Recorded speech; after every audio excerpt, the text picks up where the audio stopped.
welcome. I'm delighted to be here with Neel Kashkari, who is the president of the Minneapolis Fed and is joining us for a leadership chat as part of the Minnesota Young American Leadership Program. And I know that this is an event that's being live streamed, so I want to take a moment to just briefly explain what we're doing here and why we've gathered together here at the Humphrey School.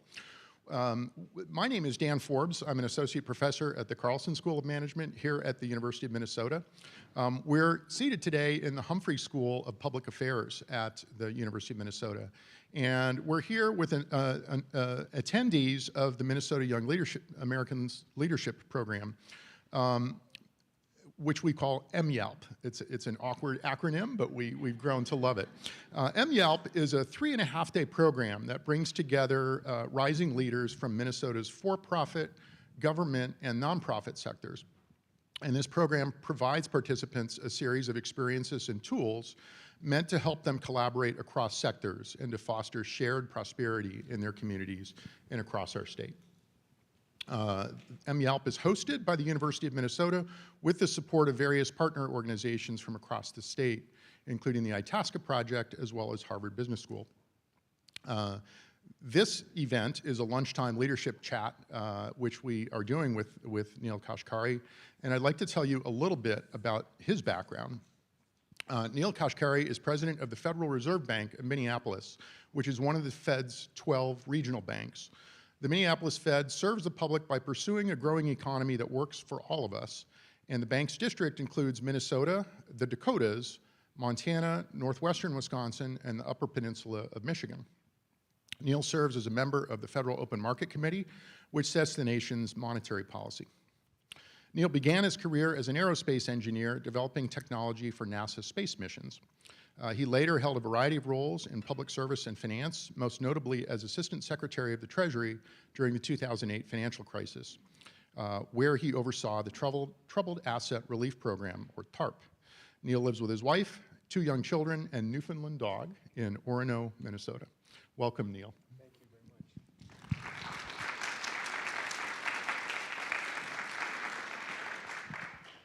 So I think to start us off, I'd like to ask you to help us understand the Minneapolis Fed a little better. We all know that it's an important institution in our region's economy, but it's also an institution that I think many of us don't understand as well as we would like to. So can you help us understand how the Fed is run a little more fully? How is it structured and run? Sure. Well, first of all, thank you for having me. It's great to be with all of you. I know some of my colleagues have been through this program in previous years, and we're very complimentary in the program. So I appreciate what you're doing, and it's an honor to be here with you. So the Federal Reserve is our nation's central bank. And as you said, Dan, there are 12 Federal Reserve banks around the country. That's important because that is something that makes our central bank unique. So our central bank was created in 1913, and Congress said they didn't want all of the central bank housed in the nation's capital. They wanted it distributed around the country so that all the regions of the country had a direct voice in the policy process. So there's 12 Federal Reserve banks, and then there's the Board of Governors in Washington, D.C., and together we make up the Federal Reserve System. So every 6 weeks, I go back to Washington, D.C., and actually more often than that, but at least every 6 weeks, I go back to Washington, D.C. for what are called these Federal Open Market Committee meetings, and we decide what are the interest rates that are appropriate for the U.S. economy. We're trying to balance inflation that might be too high, but keeping the job market strong. And how do we balance those two things so that the economy grows kind of on an even trajectory? Well, what I'm doing in those meetings, in part, is talking about what's happening in our regional economy here. Now, we cannot set a different interest rate for Minnesota and for California and for New York because it's the same dollar that we all use. But we want to pick the interest rate that makes sense for the country as a whole. And part of my job is to make sure that all of you are represented in that deliberative process. So I've got colleagues at the Minneapolis Fed, there are 1,100 of us that work there, do a bunch of different things. We have economists who work closely with economists at the University of Minnesota to really analyze the global and national and regional economy. We have bank supervisors who go and examine banks to make sure that banks are being well run and are protecting your deposits and that they're safe and secure. We manage cash. So if you go to your ATM and you pull cash out of your ATM, it would have started in our vault. And we have Brinks trucks that come to and from our building all day that bring currency.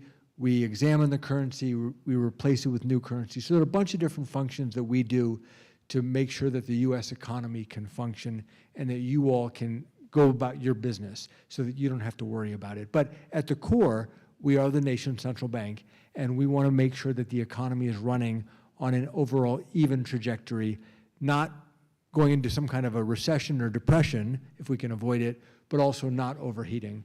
And obviously, we had very high inflation the last several years. It's our job to get inflation back down. We've been making a lot of progress at that. We want to finish that, and we're probably going to talk about it. Tariffs and these trade uncertainties have thrown a curveball at us that we're trying to monitor very carefully. Indeed, Neel, you anticipated my next question. One of the key goals of this program is for us to share insights with each other on the state of the national and Minnesota economies. We'd love to hear your assessment of the strengths and weaknesses or challenges and opportunities facing Minnesota and the region. Well, our region looks a lot like the nation as a whole, meaning our region is very diverse economically. Most major industries in the US economy are represented here: ag and commodities, manufacturing, healthcare, services, et cetera. So when one of those sectors is down for its own reasons, there's a good chance other sectors are going to be doing better, and that makes our regional economy more resilient, just like the national economy is very resilient overall. So that serves us very well. Coming into this year, and the early part of this year, the economy's been on very good fundamentals.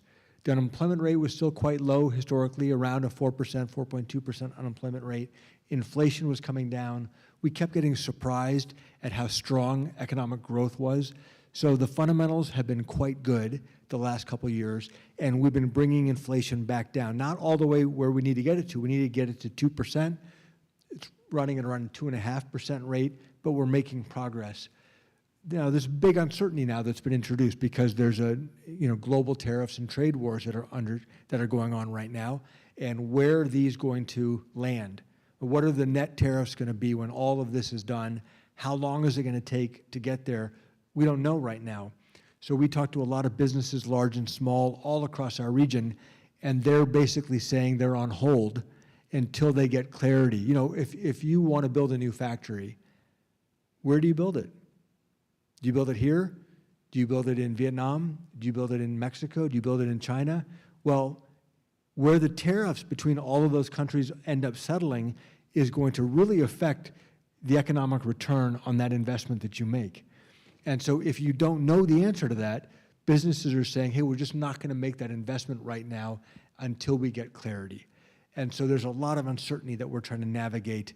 Businesses and individuals are navigating, and we as the central bank are also trying to navigate it as well. And so it's really just wait and see until we get more information. We know it's the mission of the Minneapolis Fed to pursue a growing economy and a stable financial system that works for all of us. That's a quote from the website. Consistent with that mission, these participants at MYALP are seeking to foster shared prosperity in their communities and in the state. On that point in particular, what do you see in terms of prosperity gaps and opportunities for closing them here in Minnesota? You know, one of the most common comments that I hear from businesses all around our region is that they can't find the workers that they need.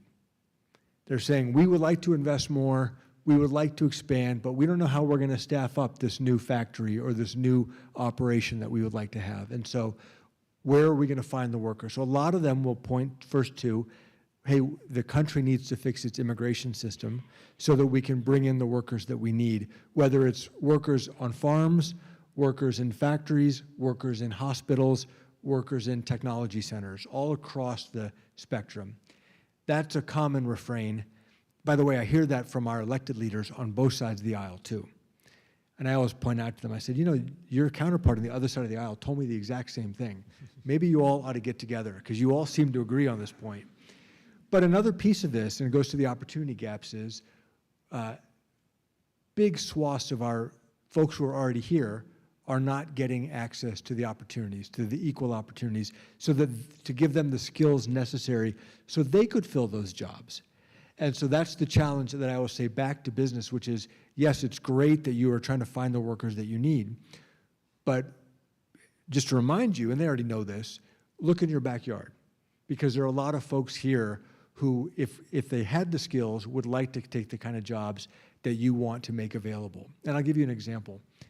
When I got here in 2016, a lot of businesses were saying that they can't find workers, and that my colleagues and I at the Minneapolis Fed would go into lower income communities and we'd find folks who say, we don't have jobs, or we're stuck in part-time jobs and we want full-time work. And it was curious because an hour earlier, I was in a meeting with a bunch of businesses who said, we can't find workers. So there were potential workers that were available, but there were bridges that needed to be built, and in some cases, skills that needed to be enhanced so that folks would be ready to take those jobs. And so that, I think, is the overarching message that I would have for Minnesota is we do have huge, huge opportunity gaps, and it starts in education. If you just look at the data, huge education disparities in the state of Minnesota. Some kids, your kids, my kids have the fortune to go to very high quality public schools in Minnesota, wonderful education opportunities right down the street. A lot of kids don't have that opportunity. And so for me, I would just say start there. Your role as president of the Minneapolis Fed involves leadership. What advice or reflections would you share with this group on trying to lead and work across various boundaries in ways that serve the public good? You know, one of the things about the public service is, and Minneapolis Fed and all of the other reserve banks and the Board of Governors, this is true for, these are deeply mission-driven organizations. People who choose to come there because they believe in the public service mission. And when you are working with and leading a group of people who share the same goal, share the same mission, it's incredibly empowering because you're not fighting with each other about where we're trying to go. You might be arguing about the best way to get there, but you at least agree on the destination of where you're trying to get to. So that's very powerful. And when you're working across organizations to other organizations, I guess this is obvious, you got to try to align with organizations that share your vision, share the goal that you're trying to get to. If you're fighting with somebody over, hey, should we go right or should we go left, you're not going to make a lot of progress. But if you can all at least agree, hey, this is where we all agree. We want to close these opportunity gaps. We want to make sure that young people in Minnesota, no matter where they grow up, get a great education. Yep, we all agree on that. Great. Now let's work together and bring the best ideas forward. And so I just think aligning with other organizations that share your goal and share your destination, I think is a great starting point. And if you can do that, then I think it can be incredibly powerful in making a lot of progress. Too often I see organizations fighting with each other in anything, in the profit sector or nonprofit sector, when they're competing with each other and they've lost sight of what is this goal that we actually are trying to work towards. In the nonprofit sector, I see it a lot, and it's particularly frustrating because they all say, hey, this is the goal that we're trying to get to, we're trying to serve this group, this greater good, but sometimes the personalities and the competitiveness gets in the way. My last question, Neel, and then I know the group is likely to have some questions as well. I'd like to talk about a little bit about what's involved in building a career across sectors, and I suspect that's a topic of interest to many people here. Careers are hard to understand nowadays because career paths are not as straightforward as they once were. We know you've had a career that's taken you through a number of different roles and organizations. As you reflect on your own career journey, what advice or reflections would you offer to this group of young leaders? You know, my career journey has not at all, maybe this is obvious, has not at all been planned because of the kind of random turns that I've taken along the way. What's been constant is my interest in pursuing things that I think are really important and challenging. If it's important but not challenging, let somebody else do it. If it's challenging but not important, like let's say climbing Mount Everest, that doesn't appeal to me. But if it's important and challenging, then I'm excited about that and I want to pour myself into that. And that has led me from engineering to business to the government and the Fed now. Along the way, I've been willing to take career risks that I think many of my peers were not willing to do or were nervous to do. You know, when I was an engineer, I'd done my bachelor's and master's in engineering and was working in R&D. My managers were encouraging me to get my PhD, and I talked to them, well, what about getting an MBA? Well, maybe you go part-time. And I said, no, if I'm gonna go do this, I'm really gonna go do it. And I'm gonna quit my job, and I'm gonna go full-throated, get a business degree, and then learn about business. When I was at Goldman Sachs after business school, I was doing well. I'd been there for 4 years. There was a long story, but there was a chance to go to the US government, to the Treasury Department. People around me thought I was crazy. Why would I give up my Goldman Sachs career to go work in government? That's crazy. And I said, no, you're crazy. You don't get it. This is a once-in-a-lifetime chance to get to learn and serve. And so I think in some of these key moments, I was willing to take risks and willing to set aside the influence of my peers. And, you know, one of the things I found throughout my career, peer influence is very powerful. And it's not just when you're a kid when that's true. Even as you get older, it continues to be true. And I was able to recognize it and say, yep, I get it. All the people around me are choosing to go this one direction. That's not a dumb choice that they're making. That may be a very good choice.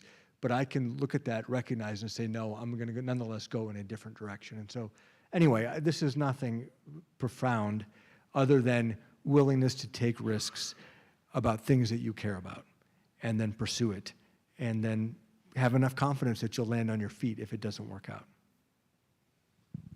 That's great advice, I think. I think we're ready for questions from the group. I know that Samantha is going to circulate with a microphone, so feel free to raise your hand if you have some.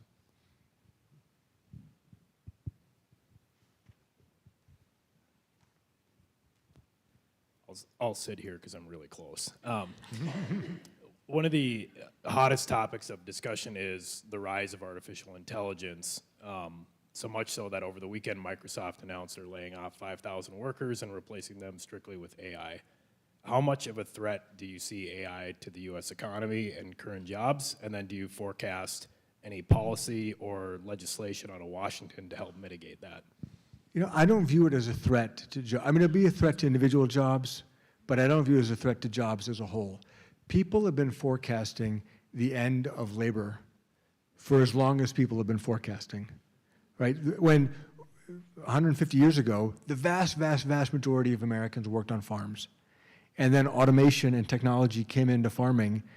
Oh my gosh, everybody's gonna be unemployed. No, the jobs changed. And then they moved into factories. And so, but now don't get me wrong. If you're one of the individuals who is getting laid off by Microsoft, this is a big deal, all right? So I'm not dismissing that at all. But I'm saying for the US economy as a whole, I'm very bullish on the competitiveness of the US economy and that there's gonna be a lot of jobs in the future, but the jobs are constantly gonna be changing. And so I'm excited about it. You know, I ask people, you know, how many people have used an AI tool in the last week or last day? And usually when I ask them in a big audience, almost every hand will go up. You know, I use it all the time now. I used to go to Google for search, and now I go to Grok for basic questions, and it gives me much more thoughtful, directed answers, knowing the actual question I'm asking. And so I think it's incredibly powerful, and I'm just at the tip of the iceberg of what you can do with this. So I'm excited about it. I think it is going to lead to disruption, but I think net is going to be strongly positive for the US economy.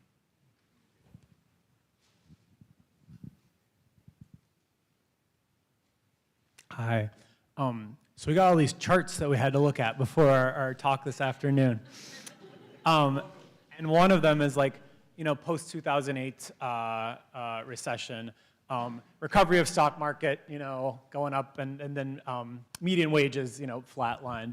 So I'm curious, being involved in the thick of that, like any reflections or lessons learned on kind of uneven recovery? You know, I think we've had some cultural and political fallout from that, right? Or even like ways that that's being applied to the project of trying to navigate inflation now, for instance. You know, it's a great question, and it's a complicated question that's going to take a long time to sort out. Let me give you an example why. So you framed the question correctly. Financial crisis hits in 2008. We have essentially almost like a jobless recovery. For 10 years, it took 10 years for the labor market to recover after the heart attack of the financial crisis in 2008. Now, in contrast, COVID hits, We also have a huge unemployment crisis, and the job market recovers in a couple years. And then all of a sudden we have a problem of high inflation. So we didn't have any inflation coming out of the financial crisis. Instead, we had almost a jobless recovery, a 10-year recovery. The other side, after COVID, we had a very quick job recovery, and we had very high inflation. So what could explain the two differences? Now, one was a financial crisis and one was a pandemic. So the source of the distress in the economy were fundamentally different. So that's got to be part of it. Part of it also is the government's response was so different. So coming out of the financial crisis, I was in Washington at the time, in the Bush administration and then the Obama administration.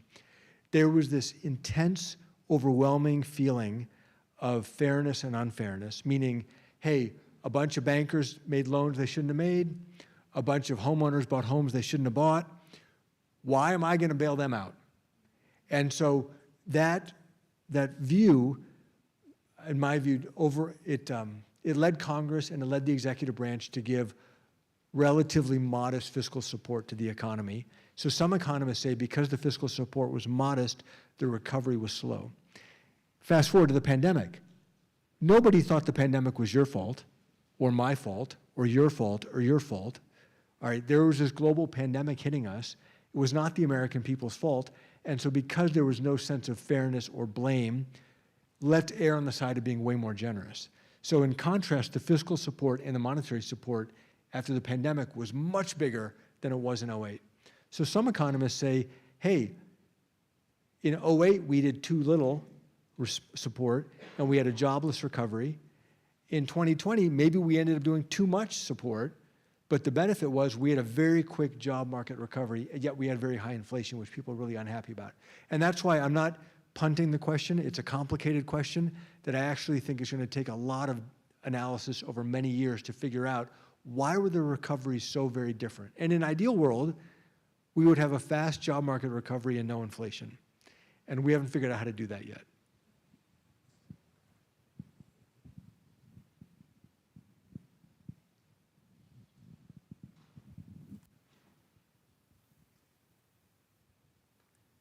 Good afternoon. So I'm going to go back to the charts that we all had to look at. Thank you, Jan. You have me at a disadvantage, but that's okay.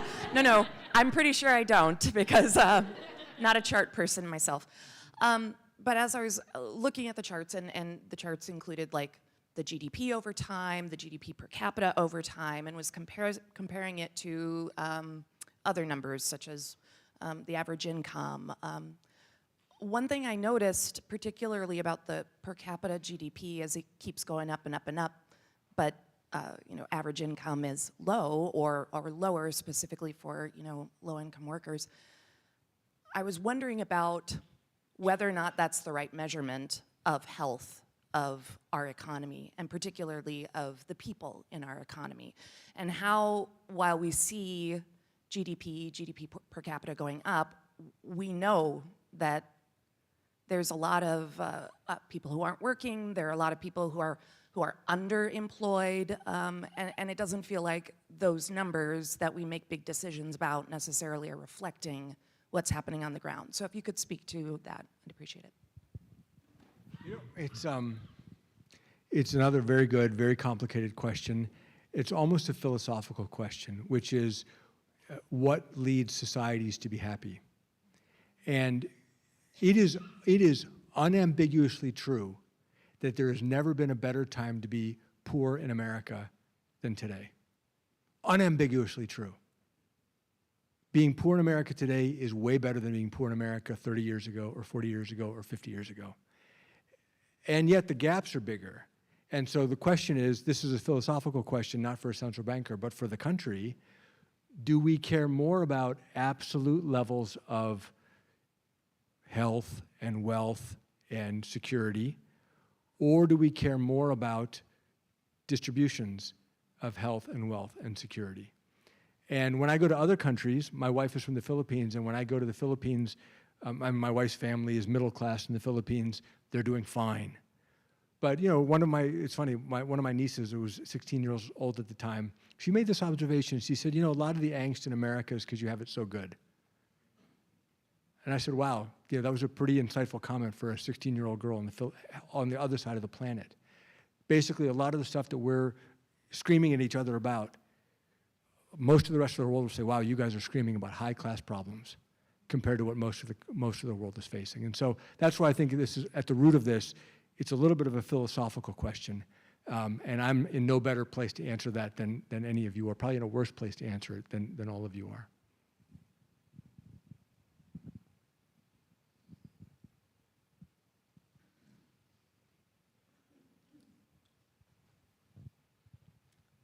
As a government employee, I'm curious if you could respond to the growing distrust or maybe even disdain of public service employees, and that I think has motivated what I would call the decimation of expertise in the federal bureaucracy, maybe institutional memory. What impact do you think that will have on governance and on the economy moving forward? It's a huge challenge, and I am concerned about it. I think, in my memory, it started with the financial crisis, which is people like me or my predecessors, taught everybody that free markets are terrific, that markets don't make mistakes, that less regulation is better, and then markets, turns out, can make mistakes, can sometimes make very big mistakes. And you had an 2008 financial crisis where the US economy was on the verge of collapse because of the financial system made a bunch of bad investment decisions, requiring the government to come in and bail out the banking sector. And I mean, those bailouts that I led, just to be fully transparent, I'm not pointing the finger here, the finger's here. Those bailouts really violated core American beliefs of fairness. You take a risk, you get the reward, but if you take a risk, you bear the consequences. The problem with that is if we let that happen, then you would have been plunging the country into a depression scenario. And so I think that was the first shock of, hey, the experts told us this couldn't happen, and now we're having to bail out a bunch of people who made the mess in the first place. That's deeply unfair, and that makes me question experts. Then not long, in a short arc of time, we have a pandemic hit that is also none of us in our lifetimes have faced anything like that before. Tremendous uncertainty about how deadly is this virus, how do you treat it, will vaccines ever be available, the shutdowns of the economy, huge anger, huge uncertainty about that. By the way, the experts got some stuff wrong. Experts do get some stuff wrong. It's the nature of things. Nobody knows all of this stuff. It's all new. And so all of it adds to more anger and more uncertainty. And one of the frustrating parts is if you're an expert and you're wrong one time, 2 times, 3 times, people will say you know nothing. Then they go to Facebook, and this guy on Facebook was right one time. He happened to have been right one time. Well, see, he knows as much as you do. And that's a very difficult thing to fix. And so it is something that I'm very concerned about. And so I think the best we can do is just be honest and transparent about what we know, what we don't know, where we're taking our best shot, and then if we need to adjust because we got something wrong, own it and say, hey, we got this wrong, here's why we got it wrong, and here's how we're going to try to do better going forward. I wish there was, if you have suggestions for me on what else we could be doing, I'm all ears, because it's a real challenge. So everyone has asked so eloquently, so bear with me as I speak in first draft. I'm with United Way, and back in September, we adopted the ALICE data set, which is Asset Limited, Income Constrained, Employed, which has effectively been the missing middle, the folks that earn above the federal poverty guidelines, but not enough to make ends meet. And as we're diving into this research, there's a collaboration between the Fed Bank of Atlanta and UMD, where they're looking, it's a tool to use for career counselors to figure out if folks are getting support, at what area does that cliff exist and what does it look like. When the data set was adopted and launched in September of last year, one of the most startling things that I learned, and this may be not your question or answer, but was that the calculation to measure poverty hadn't been updated since the 1960s, when it was when we started tracking that data. Do you have any insight into that? What is that equation? How could it be adjusted to reflect today, especially post-COVID? Boy, I don't have a ton of insight. I know that my impression, and we can follow back up with you when I talk to some of the experts back at the bank about how that is actually calculated. My impression is it has been updated over time. Because one concern that I had was, is the definition of poverty a percentile, which is, hey, there's always going to be somebody in the bottom 10 percentile. And I was explained, no, that is not a percentile basis, that there is some type of absolute measure of what does it cost to maintain a certain quality of living. But let us come back to you, because I don't want to give you even what I said already might be a little bit wrong. I don't want to give you something that's totally wrong. So better that we'll follow up with you afterwards. And my colleague is here who will help me follow up with you afterwards. Thank you.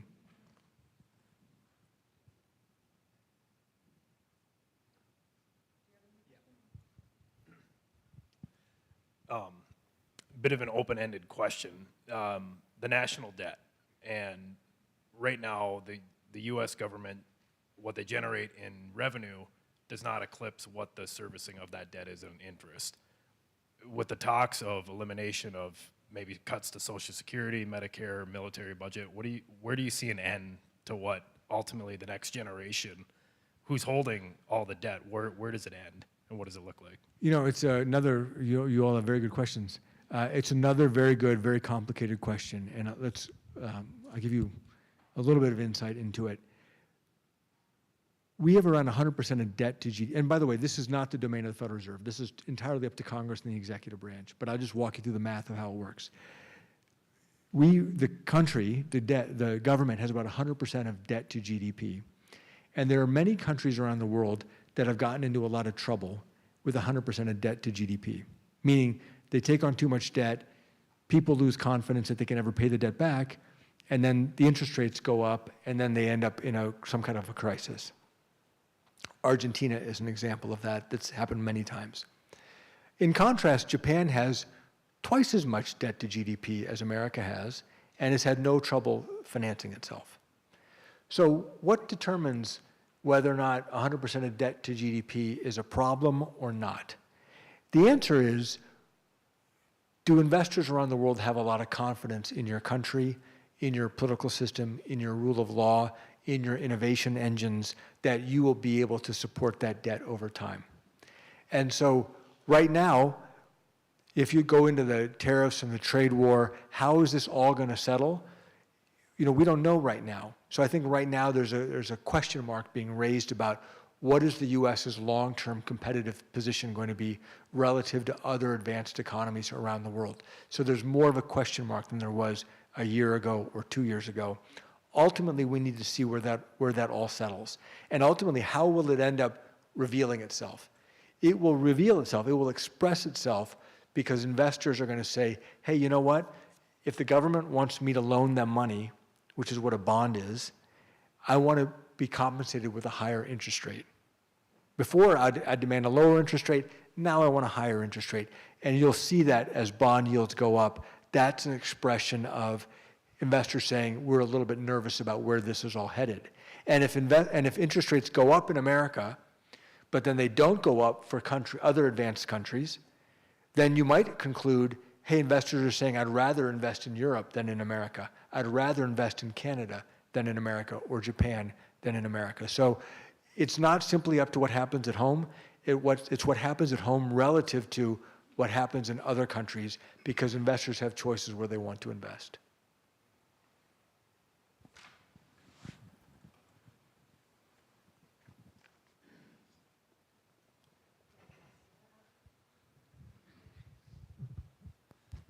Hello.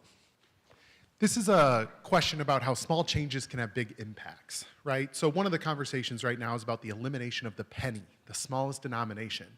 What are some of the unintended consequences of that, and what are some of the pros about the elimination of the penny and how that impacts the Fed Reserve and the economy as a whole?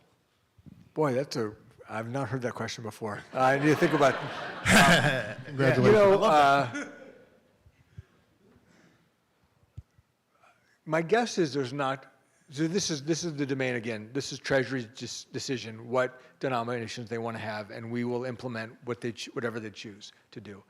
I think the motivation for eliminating the penny is they say, oh, it costs so much to produce pennies and to process pennies that it's uneconomic for the U.S. government to do that. You know, when the Treasury prints $100, that's a profitable investment because $100 bills are in demand all around the world. And so they, in a sense, make a profit off of the $100 bills that they supply into the global economy.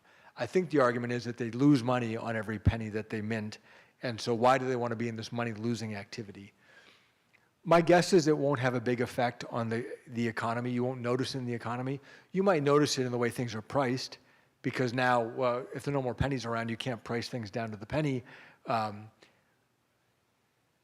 And I'm sure there's going to be some folks who are going to be sad, like, where's Lincoln going to go, right? I mean, Lincoln deserves a place on some coins. So how are they going to address where Lincoln is going to go? So I'm sure there are going to be some passionate people who want to retain the penny for lots of reasons. My guess is it's not going to have a big effect on the economy.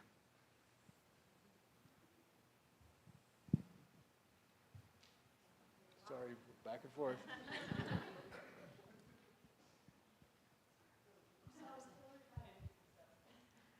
Hi. As I'm thinking about your kind of winding career, I think it's very interesting that maybe understanding and problem solving for our nation's economic health might be rocket science after all. I'm wondering if you could share kind of personally, given all of your different experiences, are there pieces from your engineering career, maybe frameworks or models, that you have found useful in problem solving in other areas as we're thinking about what cross-sector collaboration looks like?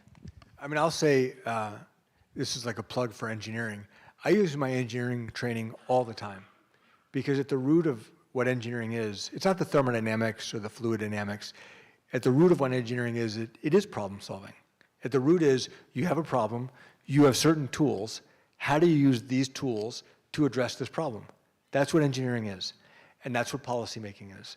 And so at the Fed, we have certain tools that are in our control, monetary policy or bank supervision, and how do you deploy those tools to address some underlying problem in the economy.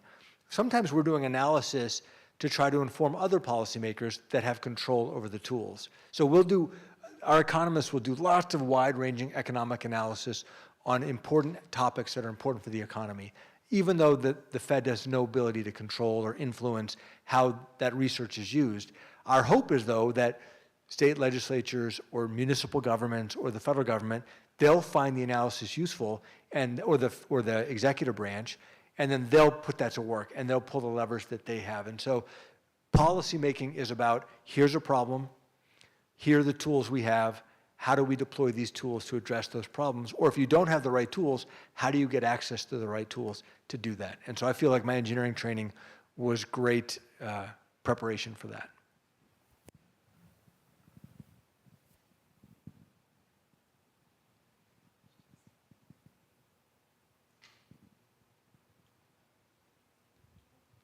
Hi, so my question is in relation to the large demographic shift that we're seeing in the United States. We just passed the point where there's now more people over age 65 than there are school-age children. And knowing that our older adult population carries most of the wealth, while our birth rates are declining and our economy has depended on exponential growth. So I'm wondering, in what ways do you see that playing into our economic outlook and how our economy will have to pivot in relation to that trend? Yeah, so that is all about, everything you said is right. It really is about immigration, because most of our entitlement programs are funded by current workers paying for current retirees. And as that ratio goes imbalanced, then those programs are no longer solvent anymore. And so at that point, you can either try to raise taxes to cover it or cut benefits to try to balance those programs out. And so immigration has actually fueled the US economy and is a way to get the population growth going again, to try to meet both for the fiscal side, which I just described, but also to make sure that farms have the workers that they need, that factories have the workers that they need, et cetera. So the demographic trends that you described are correct. It's happening in many countries around the world. Almost all advanced economies, this is happening. And we're relatively better off, but even we have a challenge, just like you said. So if you look at China, for example, the forecast of China's population is one of population collapse over the next 50 years. That is a profound challenge for China. And unlike America, immigration is not really an option for them. Culturally, we're not perfect at immigration, but we're pretty darn good at it relative to the rest of the world. Many countries, especially Asian countries, Japan faces this too, China faces this too. They're so culturally resistant to immigration, they simply do not have it as an option. So what they've been trying to do is bribe families to have more babies, and it doesn't work. Countries around the world have been trying, it does not work. And so how do you encourage people to have more kids? Immigration is a tool that America at least has, and Canada has, and Australia has, and the UK probably has, but many countries do not have it. And so it goes back to finding some political consensus to design an immigration system that meets the needs of our economy.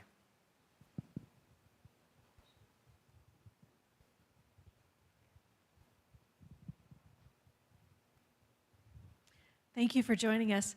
I'd like to ask you to focus a little bit on the Minnesota situation in particular. One of the reasons that we have people from all over the region together is because we do believe in shared prosperity coming from our interdependencies, but there's plenty of talk about urban and rural divide in Minnesota, and I would love to hear your perspectives on how you see that in the economy, if you see it, if that's a narrative that doesn't have a lot of foundation, or what you do see as those dynamics. Yeah, no, it's real. I mean, I travel around our region. It's absolutely true. A lot of communities are concerned, for good reason, that their young people go off to college and then go off to career opportunities, and then their towns are shrinking. And what's going to happen to our towns? What's the future of our towns? So, a couple dynamics. Sources of optimism. One source of optimism is some towns have been able to pull an immigration lever to really feed that town and have restarted the towns and got it growing again, but based on immigration. Now, they can't do it by themselves because you have to have federal policy and state policy that supports that, but where they were able to do it, when it worked, it actually was transformational. I will say, in some of those towns, the few towns that have done it well, it creates challenges because it changes the dynamics of the town a lot. But I always say to people, well, would you rather have a town that is shriveling up, or would you rather have a town that is growing? And growing in a new way, but growing in a new way is better than no town at all. And so some towns have been able to embrace that and figure out how to do it. The other piece of this, which is coming out of the pandemic, is that the availability of broadband and remote work and remote services has now been a new source of optimism for many small towns. And a lot of money has been put at broadband from both the federal government and the state government to make sure that broadband is available all across the state. I know it's not done yet, but there's a lot of money going into it. I think that also opens up new potential. Because a lot of the young people that I hear, they grew up in a small town, they went away to college, they went away for their job. A lot of them would actually like to come back. They say, well, I'd actually like to raise my family there if I could get a job there. And so it's possible that technology is going to make that more available in the future, so that town is not as much of a disadvantage as it was historically. But it's very real.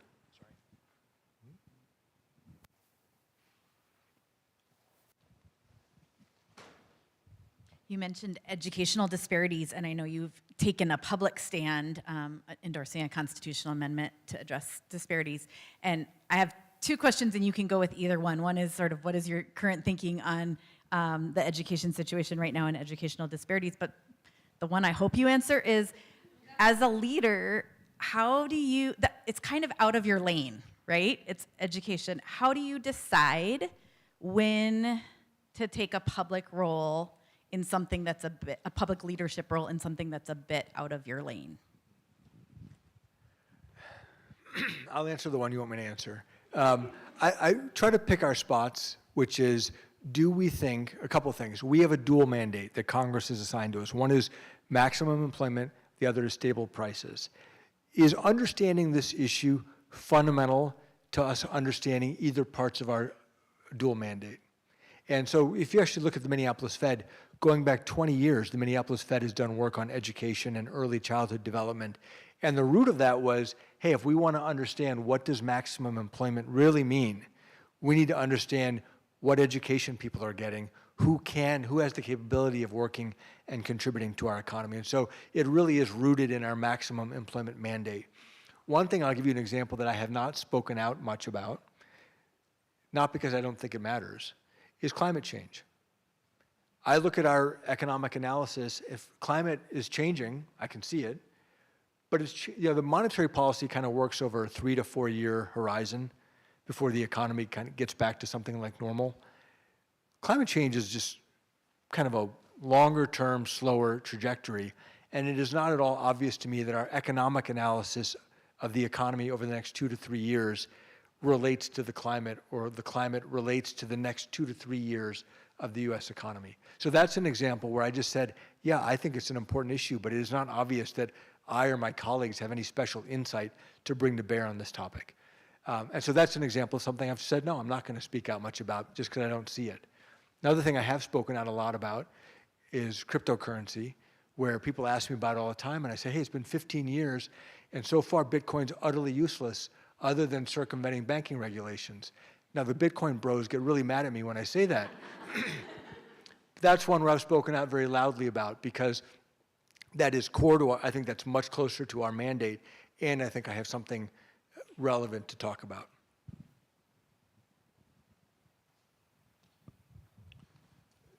I want to encourage the questions to keep going, but since we're on the topic of education, I'd like to ask you to, maybe now take that up a level to the level of higher education.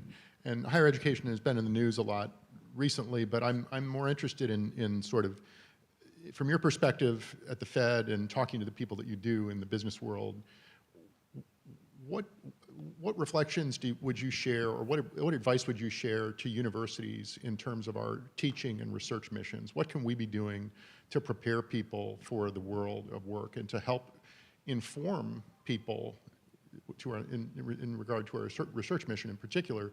How can we help inform conversations so that as a society we can make better decisions about these things?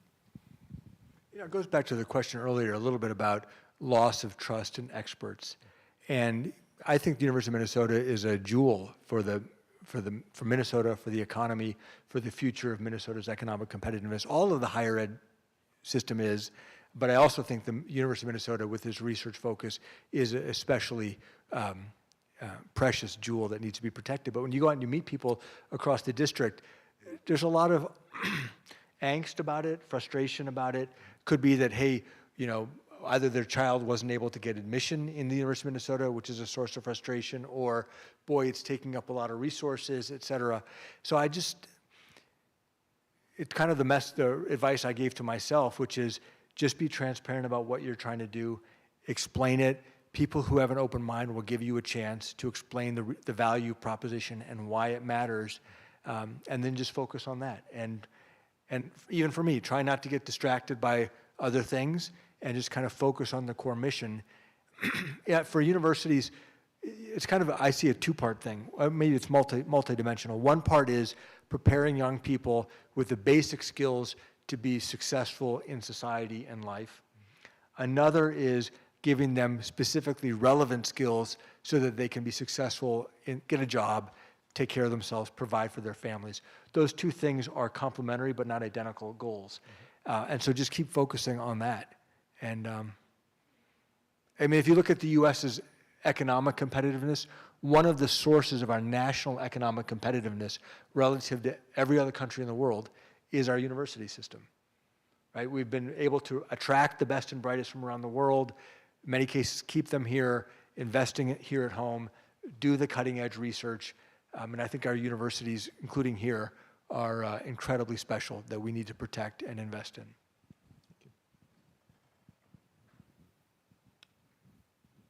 Other questions for Neel? We have about 10 minutes left. It's not Vanessa.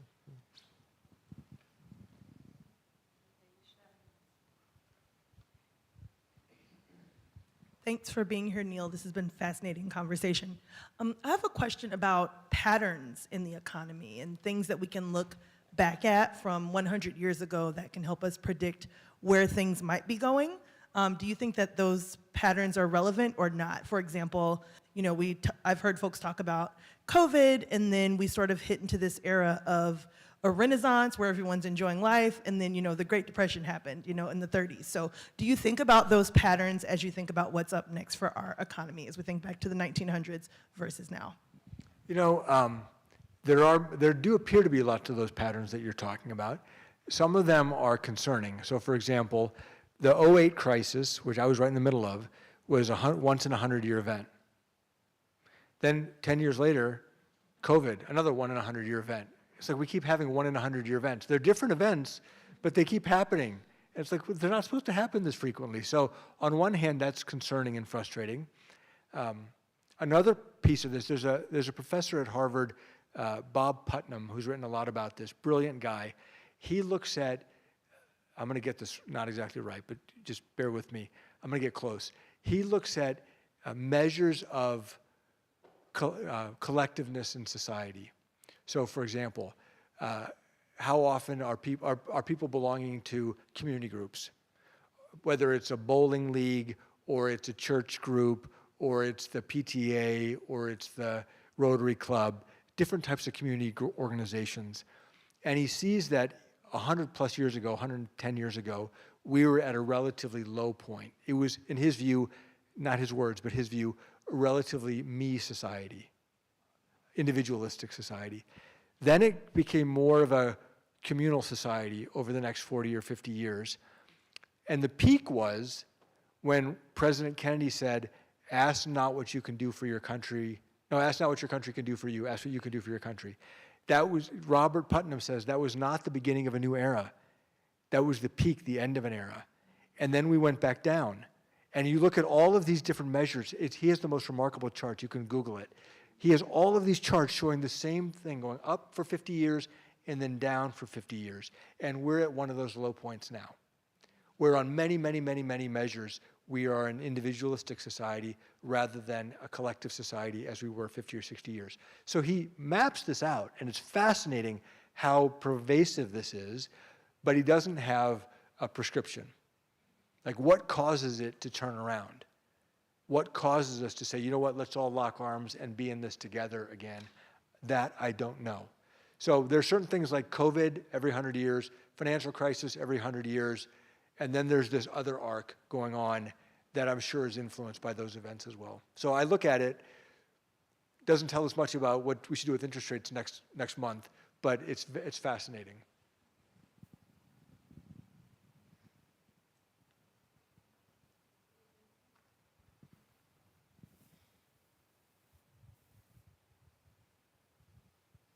Thanks very much for being here.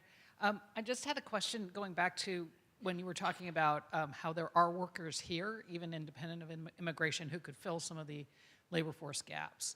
And I wanted to think, these are adults, right, who aren't in our K through 12 education system or even at community college typical age or university age. And I wondered about, in those situations where there are workers available, but they may not have the skills, right, and there are companies that need workers, what initiatives have you seen, and what role do the different sectors, business, education, government, play in sort of making it possible to get a better match between workers who may not be fully employed or who may be unemployed and companies who need workers? Yeah, it's very complicated, and it's one of my observations is it's very hard to scale. So usually it ends up happening where it's successful, a individual company will partner with a community college and say, these are the jobs I need, these are the skills I need, help me fill these jobs.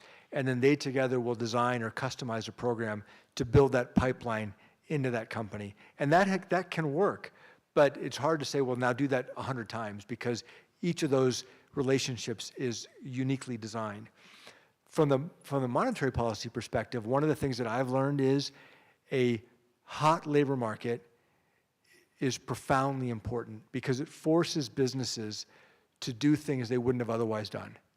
You know, in some cases they'll say, well, can't find anybody because my screening is the way I've always done my screening.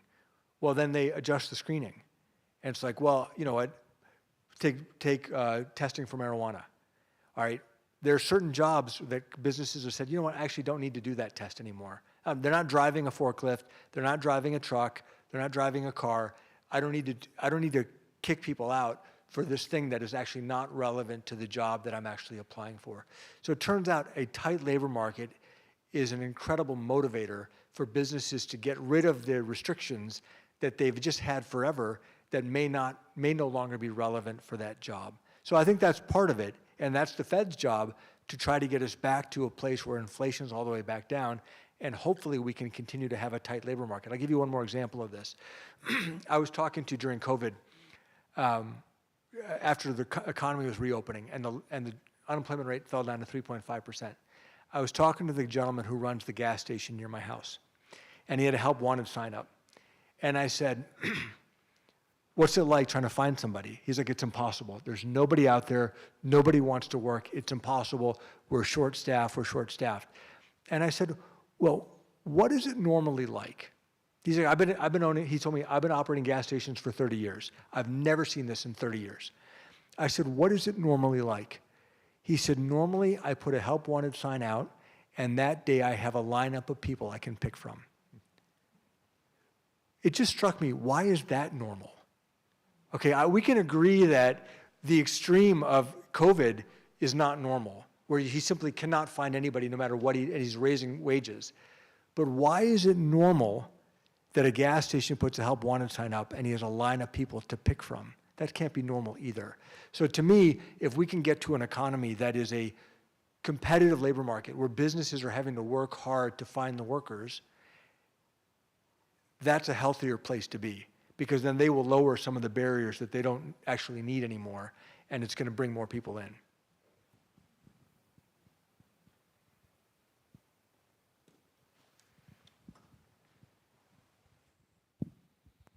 Hi, thanks for being here.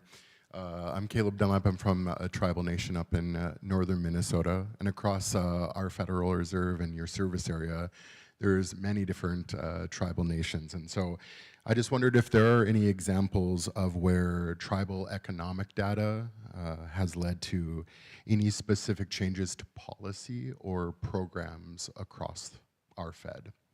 So did one of my colleagues put you up to that? Yeah. So when the pandemic hit in 2020 and Congress was allocating a lot of money to support the economy, one of the things that the US Treasury figured out is they didn't know much about tribal economies. So they wanted to design programs. The money was there. How do you design programs to meet tribal economies? So we have a research center at the Minneapolis Fed. That's why I thought one of my colleagues put you up to this. I know that. Okay, you know that. So you knew something. I knew there was more there. We have a research center at the Minneapolis Fed focusing on analyzing and understanding tribal economies. So Treasury called us and said, can you help? And we dispatched some people to Treasury to help them. But one of the things even we learned is that we don't have all the data we need to understand how tribal businesses are structured. So it's not a C corporation. It's not an S corporation. This is an enterprise owned by the tribe. What are the tax implications of that? So one of the things that we've now launched is we've launched a nationwide survey called the Survey of Native Nations, where we're partnering with tribes all around the country to collect their data in an organized, systematized way to make it available with appropriate controls around it so that other policymakers have access to it, so that they know if they want to design a program that tribes can use, they now can have some confidence that, hey, tribes will in fact actually be able to use this. Here's how many people it could affect. Here's what the return is. So this is early on, but it's a long-term initiative that we've undertaken because we are in a position where we've earned the trust of many tribes who are willing to trust us in partnership with their data. And we're excited to try to play this role, but it's going to take time. Be great. Thank you. I know you have a busy schedule, and I think we're just about out of time. So I want to say thanks again to Neel Kashkari. Thank you for joining us. Thank you for having me. Really appreciate it.